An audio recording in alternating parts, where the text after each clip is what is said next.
Mesdames et messieurs, bonsoir. À la une de ce journal, les centrales syndicales chez le président de l'Assemblée nationale. Les échanges ont porté sur la nécessité de privilégier le dialogue par rapport au préavis de grève. À suivre également l'arrestation d'un réseau de malfrats dans la banlieue de Conakry. C'est une œuvre de la BRB de Kapororaï. Mais avant de développer ce journal, voici une série de décrets du président de la République. Décret D 2014-263 PRG SGG portant nomination des membres du Conseil national de régulation des postes et télécommunications. Le président de la République, vu la Constitution, décrète. Article 1er, M. Alpha Mohamed Kallo, économiste, en service au ministère de l'économie et des finances, est nommé président du Conseil national de régulation des postes et télécommunications. Article 2, sont nommés membres du Conseil national de régulation des postes et télécommunications les personnes dont les prénoms et noms suivent. 1. M. Lamine Bangoura, financier en service au Conseil économique et social. 2. M. Ibrahima Touré, économiste, ancien directeur de Plan Guinée. 3. M. Emmanuel Nian, ingénieur télécom. 4. Maître Mohamed Koli Kamara, juriste en service au ministère de la Justice. Article 3. Les membres du Conseil sont nommés pour un mandat de 4 ans, renouvelable une fois. Article 4. Le présent décret qui prend effet à compter de sa date de signature sera enregistré et publié au journal officiel de la République. Conakry, 31 décembre 2014, professeur Alpha Condé. Décret de 2015-001 PRG SGG portant nomination d'un haut cadre à la grande chancellerie des ordres nationaux. Le président de la République, vu la Constitution, décrète. Article 1er, M. Omar Ba, précédemment conseiller chargé de mission au ministère de la Communication, est nommé chef de cabinet à la grande chancellerie des ordres nationaux. Article 2. Le présent décret qui prend effet à compter de sa date de signature sera enregistré et publié au journal officiel de la République. Conakry, 2 janvier 2015, professeur Alpha Condé. Décret D 2015-002 PRG SGG portant nomination d'un haut cadre au ministère délégué au budget. Le président de la République, a vu la Constitution, décrète. Article 1er. M. Abraham Bouré, économiste, est nommé conseiller principal du ministère délégué au budget en remplacement de M. Sanoussi Dabo, appelé à d'autres fonctions. Article 2. Le présent décret qui prend effet à compter de sa date de signature sera enregistré et publié au journal officiel de la République. Conakry, 2 janvier 2015, le professeur Alpha Condé. Décret D 2015-003 PRG SGG portant nomination de haut cadre à la société de gestion et d'exploitation du backbone national. Le président de la République, a vu la Constitution, décrète. Article 1er. Les cadres dont les prénoms et noms suivent sont nommés dans les fonctions ci-après. 1. Administrateur général, M. Sanoussi Dabo, précédemment conseiller principal au ministère délégué au budget. 2. Administrateur général adjoint, M. Mami Yabi, ingénieur en télécommunications en service à Alcatel-Lucent, France. Article 2. Le présent décret qui prend effet à compter de sa date de signature sera enregistré et publié au journal officiel de la République. Conakry, 2 janvier 2015, professeur Alpha Condé. Décret 2 2015-004 PRG SGG portant nomination de haut cadre au ministère de l'énergie et de l'hydraulique. Le président de la République, vu la Constitution, décrète. Article 1er. Les hauts cadres dont les noms suivent sont nommés dans les fonctions ci-après. Secrétaire général, M. Sekou Samfina Diakité, précédemment conseiller technique du directeur général d'électricité de Guinée, EDG. Chef de cabinet, M. Bandian Doumbouya, confirmé. Conseillère principale, Mme Ba Kadietou Baldé, confirmé. Conseiller chargé de questions de l'eau, M. Ismaël Dia, confirmé. Conseiller chargé des questions de l'énergie, M. Sourkoufa Bangoura, en service à EDG. Conseiller juridique, M. Cabinet Sissé, confirmé. Conseiller chargé des questions institutionnelles et économiques, M. Cabinet Camara, ancien directeur général de EDG. Conseiller chargé de mission, M. Lansana Bakari Mara, confirmé. Attaché de cabinet, M. Mohamed Kaba, gestionnaire. Inspecteur général, M. Keletig Gilavogui, précédemment directeur national adjoint de l'hydraulique. Inspecteur général adjoint, M. Alpha Diallo, en service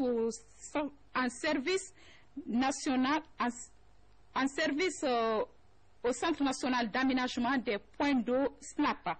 Directeur général du bureau d'études et de stratégie de développement, M. Alexis C.C. Loua, précédemment directeur national de l'énergie. Directeur général adjoint du bureau d'études et de stratégie de développement, M. Douno, ingénieur hydrotechnicien, précédemment en service à la direction nationale de l'EDG. Directeur national de l'énergie, Dr Cheikh Mfali Sissoko, en service à la direction nationale de l'énergie. Directeur national adjoint de l'énergie, M. Surakata Kamara, confirmé. Directeur national de l'hydraulique, M. Mandou Kondé, ingénieur hydraulicien en service à la direction nationale de l'hydraulique. Directeur national adjoint de l'hydraulique, M. Yogo Doré, précédemment chef de division législation et réglementation à la direction nationale de l'hydraulique. Directeur général de l'électricité de Guinée, EDG, M. Morikaba, ingénieur électricien confirmé. Directeur général de la Société des eaux de Guinée, SEG, M. Mamadou Yulde Diallo, confirmé. Directeur général adjoint de la Société des eaux de Guinée, SEG, chargé de l'exploitation et de la qualité, M. Patrice Pepe Loua, confirmé. Directeur général adjoint de la Société des eaux de Guinée, SEG, chargé des infrastructures et de développement, M. Laï Mamadi Chérif, confirmé. Directeur général du Service national d'aménagement des points d'eau, SINAP, M. Malik Dem, confirmé. Pardon. Directeur national du Service national d'aménagement des points d'eau, SNAP, Dr Alpha Ibrahim Nabe, confirmé. Directeur général adjoint du Service national d'aménagement des points d'eau, SNAP, M. Malik Dem, confirmé. Directeur général de l'Agence guinéenne d'électrification rurale, AGER, M. Aboubakar Kaloko, précédemment directeur général de l'Agence nationale d'électrification rurale. Directeur général adjoint de l'Agence guinéenne d'électrification rurale, M. Seydou Diallo, ingénieur électrotechnicien, précédemment en service au bureau d'électrification rurale décentralisé BERD. Directeur général de l'Agence guinéenne de régulation des services publics de l'eau et de l'électricité, M. Achek Mouktar Yula, confirmé. Directeur général adjoint de l'Agence guinéenne de régulation des services publics de l'eau et de l'électricité, M. Alpha Ousmane Bari, ingénieur hydraulicien à la Direction nationale de l'hydraulique. Directeur général de Fonds de l'hydraulique, M. Ibrahima Diané, consultant. Directeur général adjoint du Fonds de l'hydraulique, M. Soufiane Dabo, économiste précédemment haut fonctionnaire à l'OMVS.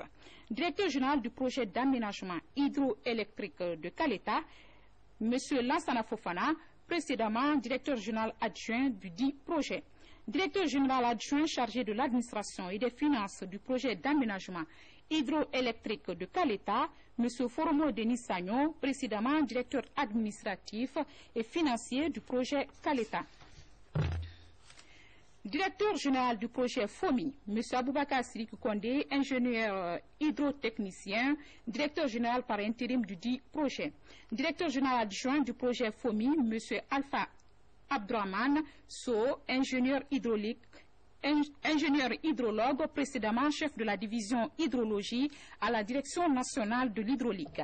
Coordinateur général du 4e projet d'adduction d'eau potable de la ville de Conakry, M. Mohamed Oulare, en service à la Société des eaux de Guinée, SEG.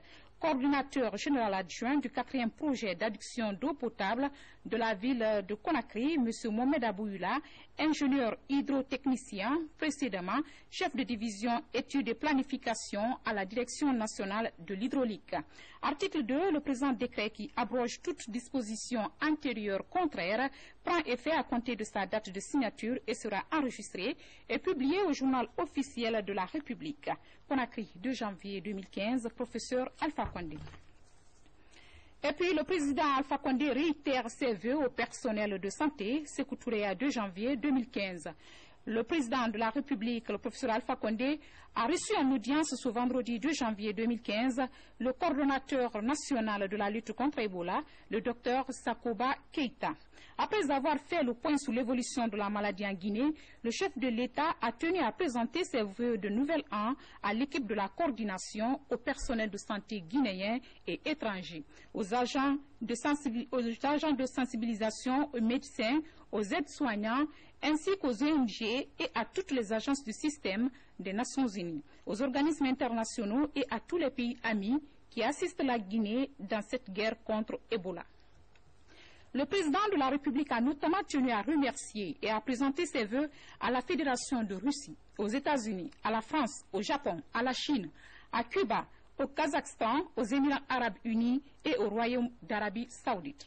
Le professeur Alpha Condé a également adressé ses vœux et ses remerciements aux pays africains qui partagent les difficiles moments que traversent les pays de la Manoriba Union, Guinée, Libéria, Sierra Leone. Le président de la République a remercié tout particulièrement le Maroc, le Mali, le Ghana, le Nigeria, la Gambie et le Niger.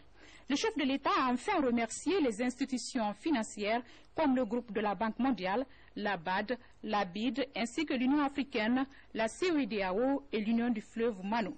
Le bureau de presse de la présidence. Direction l'hémicycle où les centrales syndicales ont été reçues ce vendredi par le président de l'Assemblée nationale. Un seul point à l'ordre du jour, privilégier le dialogue par rapport au préavis de grève de ces centrales syndicales du 5 janvier prochain. François Lam. Pour avoir une issue heureuse du préavis de grève lancé par les centrales syndicales pour ce 5 janvier 2015, que le président de l'Assemblée nationale a accepté de recevoir ces différents secrétaires généraux de ces centrales syndicales pour échanger dans le but d'avoir les mêmes niveaux d'information, mais aussi d'analyser ensemble la situation socio-économique actuelle du pays. C'est très rassurant dans la mesure où je souhaiterais mettre une commission qui va essayer de voir tout le contenu du protocole d'accord pour, n'est-ce pas, sa faisabilité. Et la grève, elle est pratiquement légitime. On l'a mis au courant de tout ce qui se passait dans le pays et je crois qu'il en a été satisfait et ils sont prêts, en tant qu'élus du peuple, à venir au secours des travailleurs pour que les choses rentrent dans l'ordre. Le président de l'Assemblée nationale, satisfait de la pertinence des débats, a répondu en ces termes. Ça fait 3 jours que j'ai été informé que les syndicats avaient lancé un préavis de grève. Compte tenu de cela, j'ai estimé nécessaire de les rencontrer pour que l'Assemblée soit informée de la situation et essayer d'examiner la possibilité vraiment de dialoguer afin d'éviter le départ à la grève avec toutes les conséquences qui pourraient se produire sur la situation économique et sociale, pour venir, n'est-ce pas, ajouter à ce que Ebola a déjà créé des désordres au niveau du pays. Ils nous ont exposé leurs préoccupations, mais nous leur avons demandé de nous fournir tous les documents nécessaires afin que nous travaillions là-dessus pour une meilleure compréhension, voir comment nous pouvons continuer à dialoguer avec eux, parallèlement à ce que le gouvernement est en train de mener comme dialogue. Il faudra faire en sorte que nous allions dans le même sens, c'est-à-dire éviter de faire en sorte qu'il n'y ait vraiment pas de désordre social, parce que ça va créer une situation très très très difficile. Ces entretiens du président de l'Assemblée nationale se tiennent parallèlement aux négociations menées par le gouvernement guinéen avec ses structures syndicales à propos de ces préavis de grève. Lutte contre le chômage, une préoccupation pour le gouvernement guinéen. Pour répondre donc aux besoins accrus d'emploi, des centrales de métiers viennent d'être inaugurées dans les communes de Ratoma et Matoto. Une 50aine de jeunes diplômés dans divers métiers auront à mettre leur savoir au service des populations à travers des activités génératrices de revenus. C'est une action du ministère de la Jeunesse et de l'Emploi jeune avec un appui du programme des Nations Unies pour le développement. Mohamed Alpha Baldé. L'emploi des jeunes est en marche en Guinée. À Matoto et Ratoma, des centrales de métiers sont lancées. Initié par le ministère de la Jeunesse, ce projet permet à ces jeunes diplômés de se prendre en charge à travers des activités génératrices de revenus. À Ratoma, 25 jeunes évolueront dans la floriculture et 25 autres dans le bâtiment.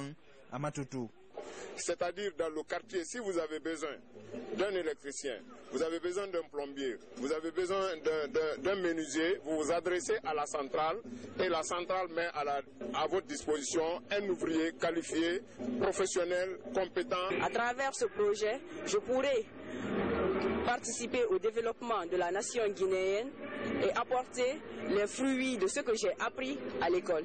Financé par le programme des Nations Unies pour le développement, les centrales de métiers cadrent avec la feuille de route du département de la jeunesse. Le projet est à sa phase pilote et devrait s'étendre dans plusieurs communes du pays. Le ministère de la Jeunesse traduit en actes concrets la vision du chef de l'État, du professeur Alpha Condé, qui nous a demandé de mettre en place des programmes énergiques de création d'emplois et aussi pour la promotion de la jeunesse guinéenne. Pour faciliter leurs conditions de travail, ces jeunes sont équipés et un local leur est aménagé. L'emploi des jeunes est une priorité pour le gouvernement guinéen. Aujourd'hui, plusieurs initiatives se concrétisent pour lutter contre le chômage et la pauvreté des jeunes.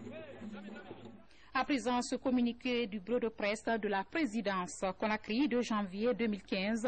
Mesdames et messieurs, les membres de l'Institution nationale indépendante des droits humains, nommés par ordonnance numéro 008 par le premier président de la Cour suprême du 24 décembre 2014, confirmé par décret numéro 261 PRG SGG du 30 décembre 2014 sont invités à prendre part à la rencontre de prise de contact qui aura lieu le lundi 5 janvier 2015 à 10h précise dans la salle des actes de l'Assemblée nationale Palais du Peuple à Conakry. La présence de tous est vivement souhaitée, le directeur Moussa Sissé. Et puis, conformément aux dispositions du décret numéro D 95-250 PRG SGG du 1er août 1995 instituant les fêtes légales en République de Guinée, les ministres en charge de la fonction publique et du travail portent à la connaissance des travailleuses, travailleurs et agents des secteurs publics, mixtes et privés que la journée du lundi 5 janvier 2015 est déclarée fériée, chômée et payée sur toute l'étendue du territoire national en raison de la coïncidence du repos dominical avec le lendemain de la date anniversaire de la naissance du prophète Mohamed, paix et salut sur lui. Les ministres en charge de la fonction publique et du travail profitent de cette heureuse occasion pour souhaiter bonne fête à tous les fidèles musulmans de Guinée. Sékou Kourouma. Dans les plaines de Koba, les paysans viennent de bénéficier des intrants agricoles pour la réalisation des digues de protection afin de maîtriser la remontée de l'eau de mer. Un geste du projet renforcement de la résistance et adaptation aux impacts négatifs du changement climatique dans les zones côtières vulnérables. Images et commentaires, Mohamed Sankon, Lansana Camara. Koba est une zone de pêche et une zone agricole par excellence. Ces activités économiques qu'exercent les 90% de la population sont confrontées aux problèmes d'intrants et de conservation des produits pour la pêche et l'avancée des eaux marines pour la riziculture. L'arrivée du projet RATS, renforcement de la résilience et adaptation négative au changement climatique, est perçue ici comme un facteur de sauvetage. Cela se matérialise par les actions de reboisement, la fourniture d'intrants de pêche et la construction d'un magasin de stockage des produits agricoles. L'espèce qui est reboisée ici s'appelle Avicennia et Rhizophora. On a choisi cette zone pour le reboisement pour empêcher l'avancée de la mer et puis pour freiner le vent. Le grand problème ici à Koba demeure la remontée des eaux marines sur les champs de riz. Un problème résolu par le projet RAX par la construction des digues de protection sur une surface de plus de 100 hectares en 2014. Si ces diguettes-là n'existent pas, non seulement les mauvaises herbes vont envahir la plaine pour les rendre incultes, et puis en plus, la mangrove là qui se régénère risque d'envahir la plaine et, n'est-ce pas, faire disparaître ces zones agricoles que les paysans ont ici. D'autres acquis du projet renforcement de la résilience et adaptation aux impacts négatifs du changement climatique dans les zones côtières vulnérables sont entre autres la construction d'une chambre frigorifique, l'appui à la saliculture et la formation des paysans en techniques culturelles. Restons dans les champs de riz, cette fois-ci à Forikaria, où l'ONG Guinée en mouvement procède à la récolte de 25 hectares de riz aménagés. À travers donc cette politique de la mise en valeur de la terre, la structure entend lutter contre la pauvreté par l'autosuffisance alimentaire. Reportage Samara Tolno. Ici, dans les plaines de Dar es Salaam, à 4 km de la commune urbaine de Forikaria, l'heure est à la récolte du riz. Un domaine mis en valeur par l'association Guinée en mouvement, une ONG nationale qui vise l'autosuffisance alimentaire. L'association Guinée en mouvement est à deux volets, volet économique et volet politique. Volet politique, nous soutenons le président, mais volet économique, c'est là où nous parlons de l'agriculture, nous parlons de la pêche, nous parlons de la pisciculture, nous parlons de l'emploi jeune, nous parlons de la formation. Donc nous ne sommes pas seulement dans la politique, mais nous sommes aussi économiques, et économique qui veut dire de lutter contre la pauvreté en République de Guinée. En 2014, Guinée en mouvement a réalisé 25 hectares de riz à travers son antenne locale de Forikaria. Pour augmenter cette capacité, l'ONG sollicite de l'État et de ses partenaires au développement l'appui en semences et en intrants agricoles. On n'a pas gagné beaucoup, mais on a gagné quand même les semences. Pour faire l'agriculture, il faut avoir le manger. Quand tu n'as pas mangé, c'est très difficile. Il y a beaucoup de gens qui ont été motivés pour venir faire l'affaire là, mais il n'y a pas de manger. À travers la mise en valeur de la terre, cette association entend également contribuer à la lutte contre le chômage et la pauvreté en Guinée. C'est pourquoi elle compte élargir cette initiative aux autres préfectures du pays. Dans le cadre de la mise en œuvre des recommandations issues du plan social de la Sotelgui relatives au paiement des prestations sociales, le directeur général de la Caisse nationale de sécurité sociale invite les bénéficiaires des prestations, allocations familiales, indemnités journalières de maternité, pensions de retraite, pensions de réversion, secours capital, décès et rente d'accident du travail à se présenter devant ces guichets à la direction générale à partir du 7 janvier 2015. Les bénéficiaires des dites prestations devront se munir de leur carnet d'assuré social et d'identité nationale. Seuls les bénéficiaires des pensions de retraite, de réversion et de rente d'accident de travail sont exemptés de la présentation du carnet d'assuré social. La Direction générale de la Caisse nationale de sécurité sociale invite ceux qui n'ont pas fourni les dossiers pour la liquidation de leurs droits aux prestations à le faire le plus rapidement que possible. Le directeur général sait compter sur la bonne compréhension de chacun et de tous. Malik Sanko. À Conakry, signature d'une convention entre l'Agence nationale de lutte contre la corruption avec l'Union guinéenne antifraude. Il s'agit pour les deux structures de renforcer la protection et la détection, mais aussi de faciliter la reprise des cas déjà connus et avérés. Compte rendu Guinéen Sani. 2015 s'annonce avec une batterie de dispositions pour lutter contre la corruption et améliorer les conditions de vie et de travail des fonctionnaires. L'Agence nationale de lutte contre la corruption et la promotion de la bonne gouvernance suit la cadence du chef de l'État. L'ANLC vient de signer une convention de partenariat avec l'Union guinéenne antifraude UGAF. Cette ONG est sollicitée dans la prévention du fléau et la détection de ses auteurs. Le volet répression relevant de la compétence de la force publique. Nous serons sur le terrain, nous allons rentrer dans les maisons, nous allons sensibiliser les gens pour leur dire que la corruption n'est pas une bonne chose et que si nous prenons quelqu'un, vraiment nous n'allons pas vraiment avoir hésité de dénoncer la personne. L'approche participative des citoyens à l'action publique fait partie de la nouvelle stratégie de l'Agence de lutte contre la corruption. C'est cette stratégie qu'elle développe avec UGAF. Cette ONG a fait déjà des preuves sur le terrain depuis 2011.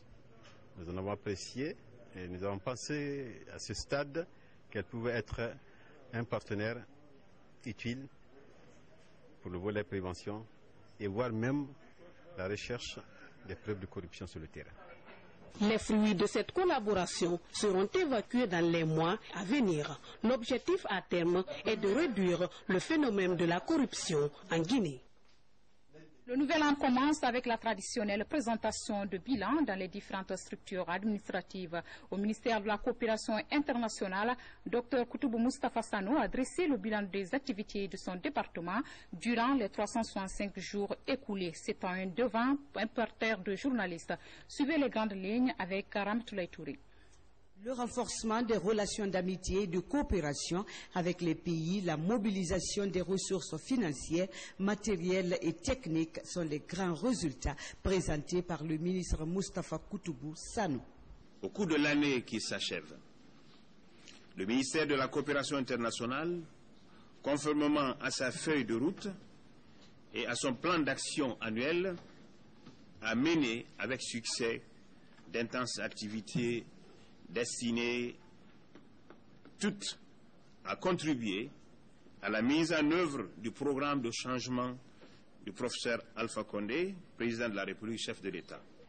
Pour le ministre Koutoubou, l'action du ministère de la Coopération internationale a beaucoup plus consisté en 2014 à s'inscrire dans la dynamique de la lutte contre Ebola. Cette crise sanitaire, c'est une crise économique et sociale qui s'est installée dans la durée, aura eu pour effet de freiner le rythme de la croissance de notre économie,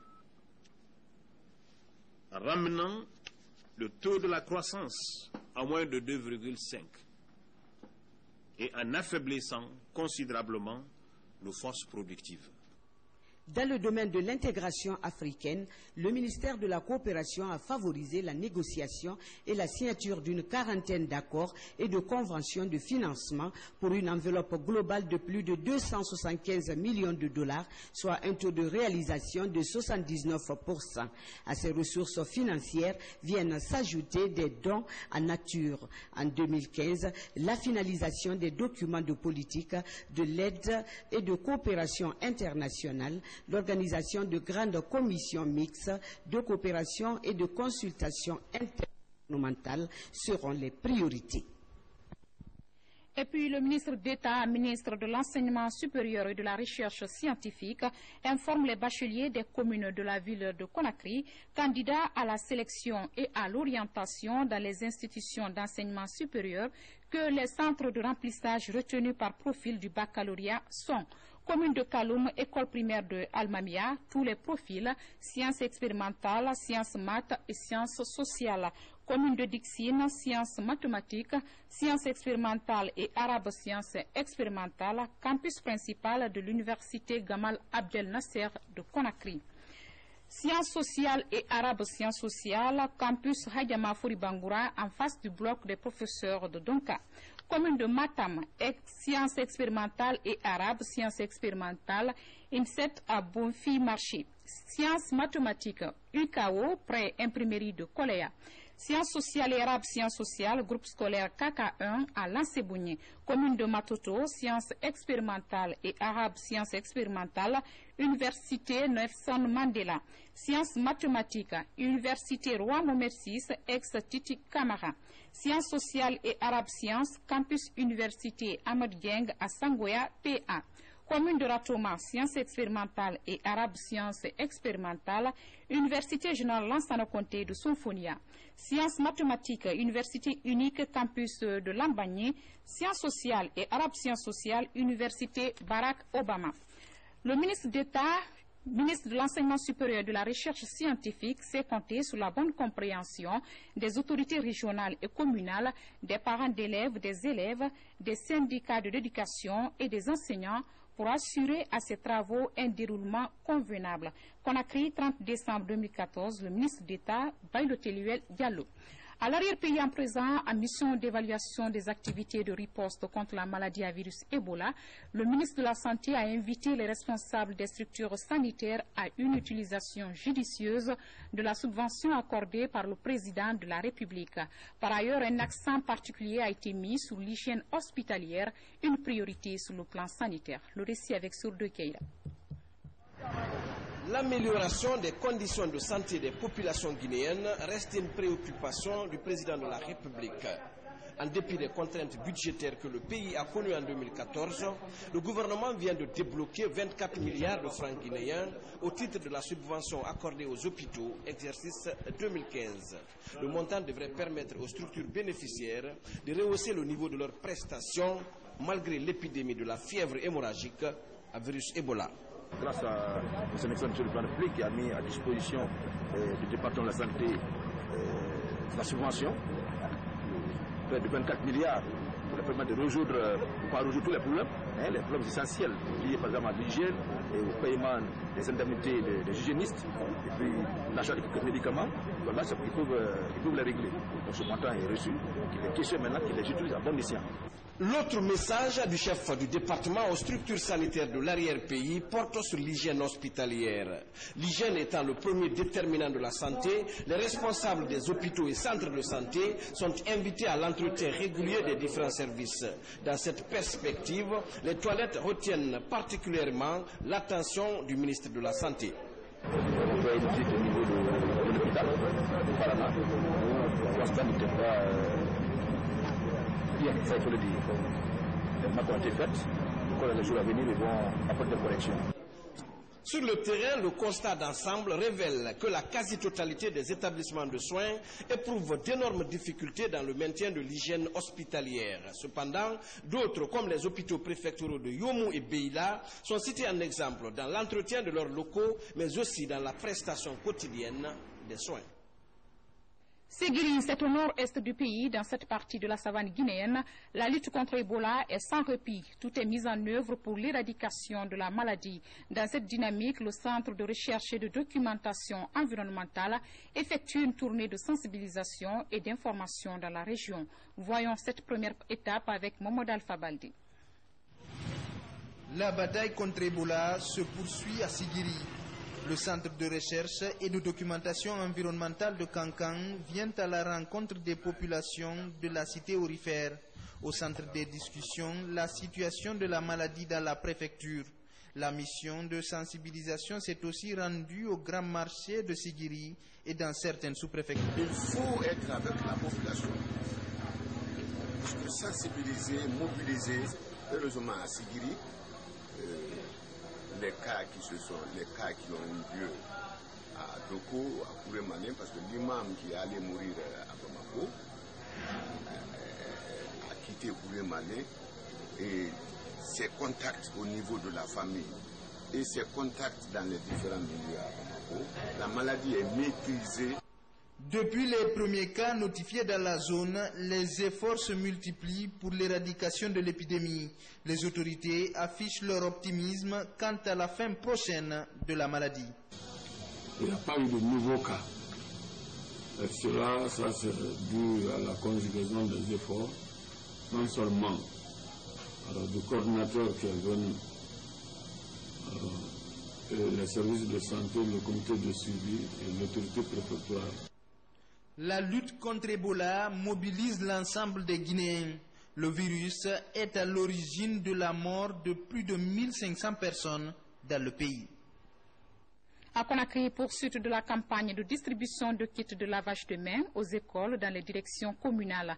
Les DCE de Ratouma et de Kaloum viennent à leur tour de recevoir les thermoflash et les kits de lavage. Selon les autorités de l'enseignement préuniversitaire, toutes les dispositions de sécurisation sont disponibles à présent pour une ouverture sans Ebola à l'école. Plus de détails avec Ahmed Touré. Remise de plus de 2000 thermoflash aux 564 écoles publiques et privées de la direction communale de l'éducation de Ratouma. C'est un geste du président de la République pour sécuriser la rentrée des classes 2014-2015. Je voudrais vous inviter à leur bonne conservation et leur utilisation au seul profit des destinataires. Après la commune de Ratouma, c'est au tour de la DCE de Kaloum de recevoir 369 kits de lavage de mains et 1700 flacons de chlore. C'est une contribution de l'association guinéenne des consignataires maritimes, Agicom. Nous sommes à présent prêts pour reprendre les cours. Nous attendons l'appel de l'autorité. C'est une année spéciale. Cette année, notre objectif n'est pas seulement d'achever les programmes et de faire les examens. Notre objectif, c'est d'achever l'année scolaire sans Ebola. Chacun n'a qu'à préparer son enfant pour venir avec sa casse-croûte le matin. Après ces différentes remises des dispositifs de sécurisation de la rentrée des classes pour la région de Conakry, une mission du département se rendra dans plusieurs régions du pays.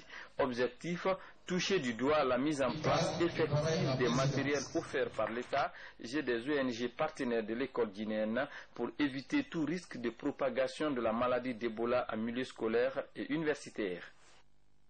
Par ailleurs, à Mamou, des produits pharmaceutiques et des équipements médicaux sont offerts aux hôpitaux de la région. C'est un don du département Nord-France à travers l'association pour la coordination d'aide utile aux pays en développement. Mamadou Pate Baldé, Zakaria Kamara.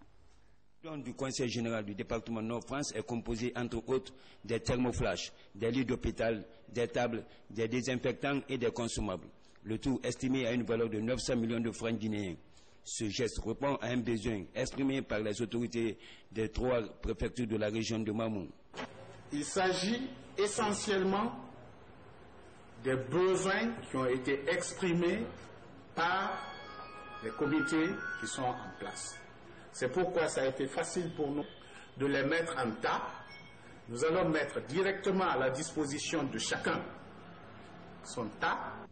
Ce don du Conseil général du département Nord-France va améliorer la capacité d'accueil des hôpitaux de la région de Mamou en cette période de crise sanitaire. Je ne suis pas surpris en voyant la grande quantité de matériel qui a été envoyé ici à notre demande. C'est vraiment, on peut dire merci à la COPED qui est à nos côtés et qui connaît nos problèmes. Et ce qu'on vient de nous donner encore, c'est un peu plus. Et on nous a donné aussi des thermoflash qui peuvent nous aider à identifier le malade au départ. Depuis 2004, le Conseil général du département Nord-France entretient une coopération décentralisée avec la région de Mamou. Le ministre délégué des Guinéens de l'étranger s'est récemment rendu au Portugal. Sanoussi Bantamasso est allé s'enquérir des conditions de vie des Guinéens de Lisbonne. Au cours des entretiens, la nécessité de l'ouverture d'une représentation diplomatique guinéenne au Portugal a été évoquée. Commentaire Bernard Tonguino. Lisbonne, capitale portugaise. La ville abrite plus de 8500 Guinéens en situation régulière. Mais la Guinée n'a pas de représentation diplomatique ici. Pour s'enquérir des conditions de vie de ses compatriotes, le ministre délégué des Guinéens de l'étranger arrive dans la ville. À la mairie de Lisbonne, Sanoussi Bantamasso échange avec la communauté guinéenne. Au cours de la rencontre, les Guinéens plaident pour l'ouverture d'une représentation diplomatique de leur pays au Portugal. Créer une ambassade n'est pas seulement la satisfaction des besoins de la communauté guinéenne, mais ça contribue au renforcement des relations entre le Portugal et la Guinée dans le domaine, dans le domaine politique, dans le domaine du commerce, dans le domaine économique. Maintenant, au-delà, on peut gérer la diaspora guinéenne qui apporte beaucoup de choses à notre pays. Donc, l'engagement pris, nous allons nous battre pour que ce soit une réalité. Avec cette promesse, la joie se lit sur les visages. L'ouverture d'une représentation diplomatique guinéenne ici faciliterait la régularisation de plusieurs dossiers, notamment la mobilité des Guinéens et Portugais désireux d'investir en Guinée. Nous sommes contents que le ministre ait accepté nos doléances et les a pris en bon compte. Et nous sommes aussi contents qu'il nous ait fait la promesse que ces doléances seront répondues et seront accompagnées par le gouvernement de la Guinée. On a eu vraiment, ou du moins des informations plus concrètes sur l'ouverture d'une nouvelle mission diplomatique au Portugal, qui représente la Guinée-Conakry, ce qui va permettre de pouvoir alléger les souffrances de cette communauté guinéenne, qui est quand même importante au Portugal, pour qu'ils puissent avoir tous les documents qui puissent être nécessaires pour cette intégration. Après l'étape de la mairie, direction Hôtel Real Palace de Lisbonne. Cette fois pour une réunion restreinte avec les responsables de l'Association des Guinéens du Portugal. Sanoussi Bantamasso les rassure du soutien du gouvernement. Il les invite à œuvrer pour renforcer la solidarité au sein de la communauté guinéenne vivant au Portugal. Religion en bref, les fidèles musulmans de Guinée célèbrent le Mawlud ce vendredi nuit. L'ambassadeur de la paix, El Hadji Guiriba Gabi, est déjà à Cancan pour commémorer cette date aux côtés de l'association Nourdine Islam dont il est l'invité. Vous aurez plus de détails sur cet élément dans nos prochaines éditions d'information. Arrestation de présumés malfrats par la brigade de répression du banditisme de Cap-Rorail. Ils étaient munis d'armes de guerre, des pistolets et autres armes de fabrication locale. À cette occasion, la direction centrale de la police judiciaire invite la population à une collaboration pour mettre hors d'état de nuire ces malfrats. Alga Simba. La lutte contre la criminalité est la mission principale de la brigade de répression du banditisme. C'est dans cette dynamique que la BRB numéro 2 de Cap-Rorail a interpellé 4 présumés bandits qui semaient la terreur dans la haute banlieue. Ils détenaient des armes de guerre, des pistolets calibre 12 de fabrication locale, des gris-gris, etc. Sur la base Coloma, le nommé Alassane Diallo, ici présent, a été dénoncé comme étant un grand bandit. Donc, sur la base donc, de ces informations, on a fait une descente chez lui. Malheureusement, il n'a pas été trouvé à domicile. La nuit, il a réussi à fuir. Et ces 2 pistolets de fabrication locale que vous voyez ont été saisis à son domicile. Il le reconnaît et il a dénoncé, quand il a été pris, il a dénoncé Jules Diallo comme étant la personne qui a fabriqué les armes là pour lui. Et les 2 autres, Mara et Abouakar Kamara et Mara, ont été pris sur le fait. Selon les agents de la BRB numéro 2, ces présumés bandits ont attaqué une boutique d'une société de téléphonie à Coloma et une banque à Kagbele. Une autre opération était planifiée par ce groupe de malfrats. Lorsqu'il y a une décentralisation des différentes unités dans la capitale, cela est une chose bonne qui permet aux unités d'intervenir dans un délai bref et spontanément de façon rapide. Interrogés, ces présumés bandits reconnaissent les faits. La direction centrale de la police judiciaire lance un appel à la population afin que celle-ci collabore pour mettre hors d'état de nuire ces malfrats. Mesdames et messieurs, ainsi va l'actualité nationale en ce 2 janvier 2015. Grand merci à vous de l'avoir suivi. Bonne fête de Maouloud à tous les fidèles musulmans de Guinée. À demain.